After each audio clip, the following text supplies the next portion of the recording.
Hey there folks, welcome back to another video. Today we're doing a quick one just because there's not a whole lot to discuss with this guy.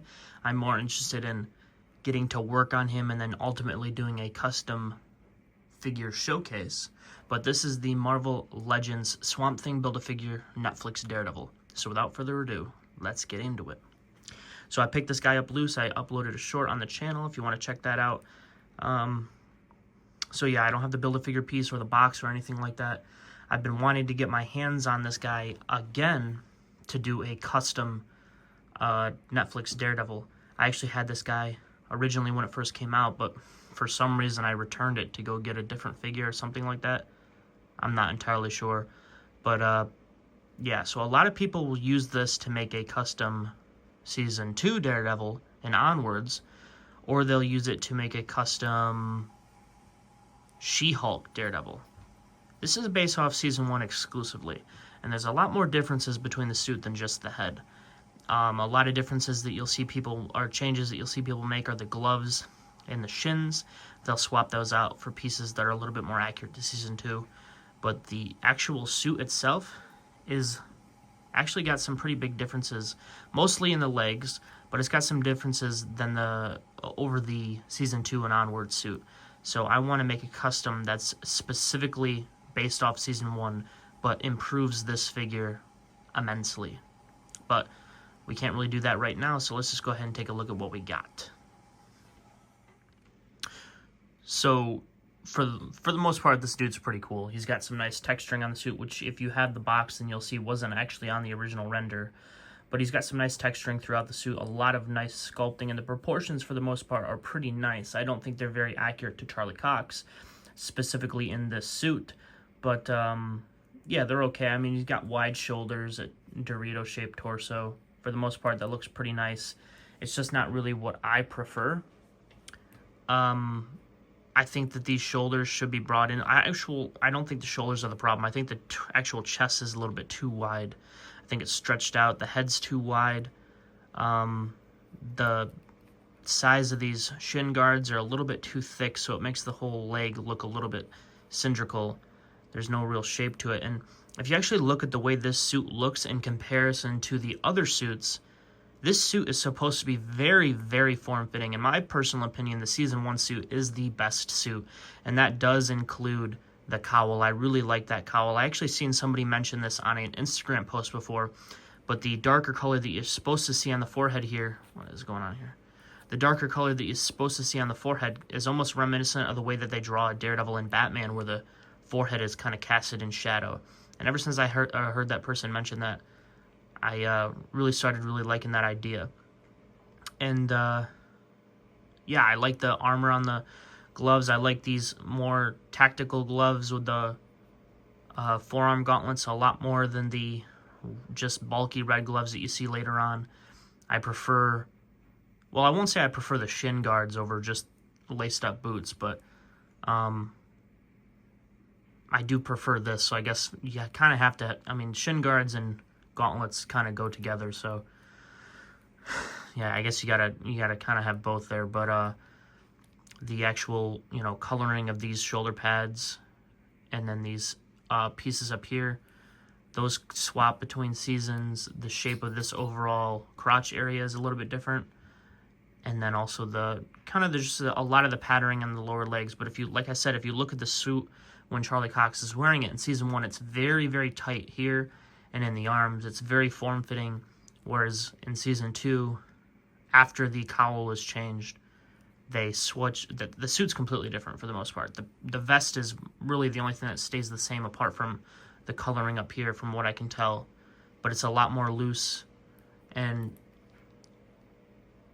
yeah, so in my personal opinion, the legs should have a little bit more dimension to them, since they're supposed to be that Season 1 suit.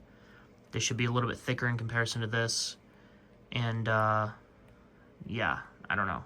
That's the problem that I have with it.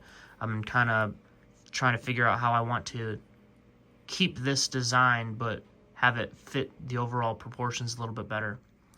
And the articulation is relatively okay, but it is missing some major things. I don't know. This figure does do some things that are pretty cool. You know, you get the interchangeable hands, which at the time you didn't really see with Daredevil very often. You got the fists and the baton holding hands, so that's pretty cool. Speaking of the batons, they work the same as what we usually see, but they're a little bit more, they're better done in the sense that they look nicer. They're more of an appropriate size to what they should be instead of those big ones that the comic book figure gets. They go together the same. They got some nice detail in there. This figure's kind of banged up a little bit. Like I said, I did pick it up on eBay, so you can see a lot of the paintwork is kind of chipped off and it's bowed. As far as the holster goes, it's pretty accurate to the show and it works really nicely. It's a lot nicer than what we see with the comic book figures, so that's pretty cool. This piece right here flexes, so you can keep it out of the way, I suppose. But yeah, you get some nice detail work with the silver in here. For the most part, it looks pretty good. So yeah, I mean, as far as the sculpt goes, this piece right here should be more of this kind of, well, actually, it's not supposed to have this texture on it. It's supposed to be kind of like a vinyl material. Obviously, in the show, it would be an armor, but like a urethane kind of piece it should be. But yeah, I don't know.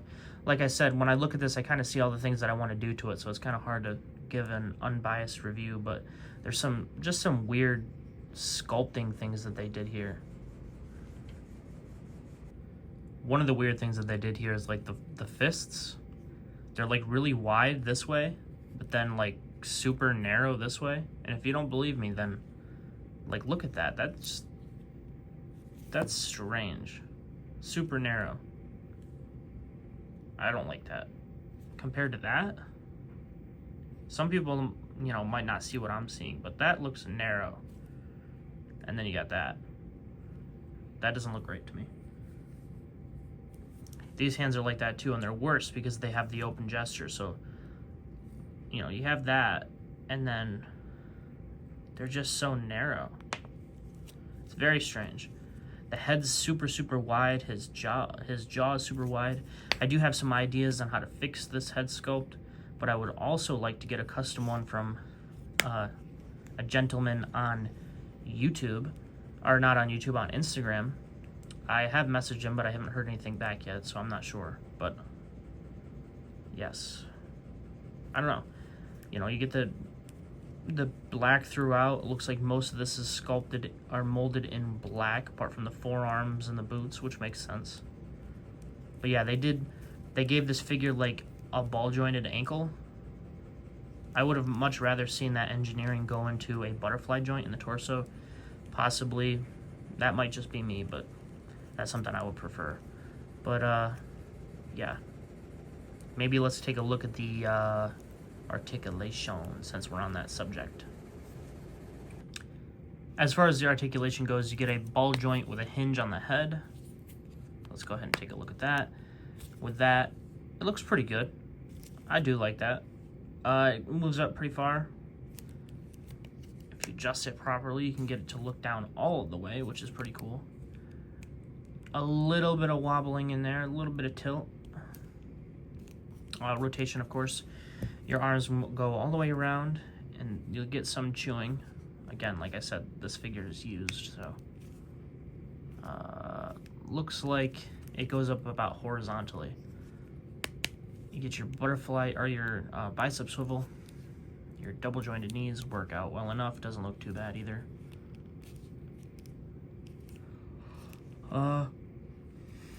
You get a wrist rotation on all four hands and a horizontal hinge. No vertical hinge for the baton hands, which would have been nice. Diaphragm, or a ab crunch, moves forward this far and back that far.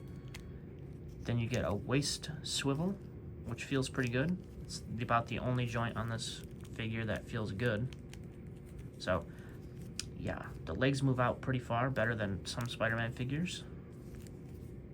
Move forward not that much, but it's okay, I guess. Back a little bit. Thigh swivel, double jointed knees. You get ankle rotation. You get a hinge. Like I said, this is basically a ball joint. And you get your, you know, ankle pivot and all that. You can go up a little bit. Yeah, I only have a few Marvel Legends that has an actual ball joint in the ankle. I got this and the Old Man Logan. I can't think of anything else off the top of my head that shares that, but I would have, and both those figures came out in 2017, I believe, but I would have much rather preferred seeing some butterfly joints, because I think this figure really needed it. And like I said, I think the torso is too wide. So I think if it had some butterfly joints, it would have, you know, kind of chopped that up a little bit and made it look a little bit more natural. I don't know. But for the most part, like I said, I'm pretty excited on just upgrading this figure. And like I said, I really like the Season 1 suit. It's my favorite Daredevil suit that Charlie Cox wears, outside of the black outfit, because I think that just is really, really nice. But yeah. So I want to kind of faithfully recreate it. You see a lot of people try to make the Season 2 look, but this figure's just, it's based off of Season 1, and there's too many differences, you know, that the Season 1 suit has. For the most part, you can get away with it, but I don't know. But like this issue right here with he has cankles. Like if you look at the side of the figure, his proportions actually look pretty good, but he's got cankles. So if you just switch those out with something that looks a little bit closer to Season 2, then you're in better shape. But I'm going to have to try to figure out some way to salvage this design, but kind of figure this out. I don't know. But yeah, guys, that's pretty much it in terms of the aesthetics. I think this figure's okay. I spent a little bit more than I would have wanted to, especially for one that's in this horrible condition. Although on the flip side, I'm a little bit more relieved that it's in such bad condition, because that makes me feel a little bit better about doing what I want to do to it. So yeah, I guess we can take a look at some size comparisons before we head out. Let's get into that. First up, here he is compared to one of my favorite figures in the collection, the Mezco Netflix Punisher on the left, and then the No Way Home Matt Murdock on the right. Here he is compared to the Mafex comic book Daredevil on the left, a beautiful figure, another one of my favorites, and the King Daredevil Marvel Legends figure on the right. Last but not least, here he is compared to a couple of sneak peeks. On the right is a G.I. Joe figure that is soon to be a custom Bullseye figure mixed with a couple of different designs. The current Ultimate Bullseye, the recent redesign Bullseye had, and then also the Bullseye from the Born Again show.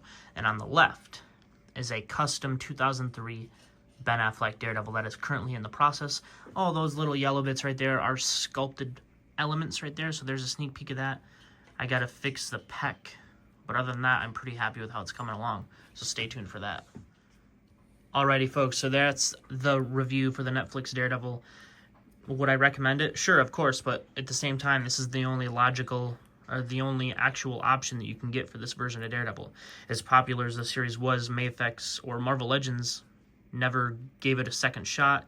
They just re-released it in the Defenders pack. They didn't even do one for She-Hulk, which I can kind of understand, the yellow aesthetic. Maybe not a lot of people would have paid for it. I definitely don't think that's the case, though. I think even if somebody didn't like the yellow, there's a lot of people that might have bought in it just to repaint it to make it look like this, since this figure is so hard to get. But yeah, luckily we're getting a new Born Again figure later this year. But for this figure, I would say for the most part it's pretty good. I wouldn't recommend spending a whole lot of money on it, though. It's not really super good for what it is. It's not accurate to what most people like. Most people like the Season 2 suit onwards. Again, this is the Season 1 suit. A lot of people aren't going to like it because of the head. A lot of people aren't going to like it because of it's not the Season 2 suit. And I don't think it's got great articulation. But if you're somebody who likes to get your figures and then set them on the shelf, then this will probably work out pretty well for you. I just don't recommend spending that hefty price tag, especially if you don't know if it's going to be floppy or anything like that. It's going to be in poor condition, because at first glance this looks really nice, but all of its joints are pretty rough except for the midsection, really.